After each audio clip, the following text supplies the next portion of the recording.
दैनिक लोकन्याय संघर्ष, आवाज तुमचा, साथ आमची।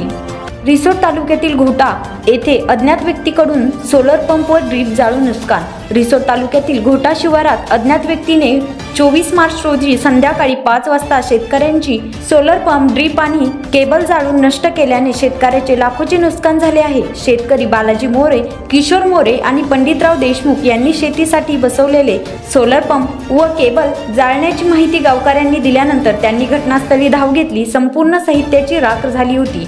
विशेष म्हणजे याआधीही 25 मार्च 2023 रोजी या शेतकऱ्यांच्या पपई, जांभूळ आणि ठिबक सिंचनांच्या पाईपांना आग लावण्यात आली होती। त्यामुळे शेतकऱ्यांनी या घटनामागील दोषीवर कठोर कारवाई करण्याची मागणी केली आहे। नमस्कार, मी बालाजी मोरे। काल 24 मार्च 2025 रोजी आमच्या शेतामध्ये कोणीतरी अज्ञात व्यक्तींनी विहिरीजवळ शेती उपयोगी साहित्य ठेवलं।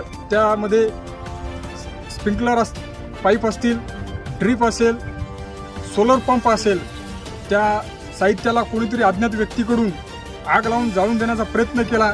त्यामध्ये 2 एकर ड्रीप, स्प्रिंकलरचे पाईप आणि मेन म्हणजे आमचा सोलर शक्ती पंप हा पूर्ण जळून राख झाला।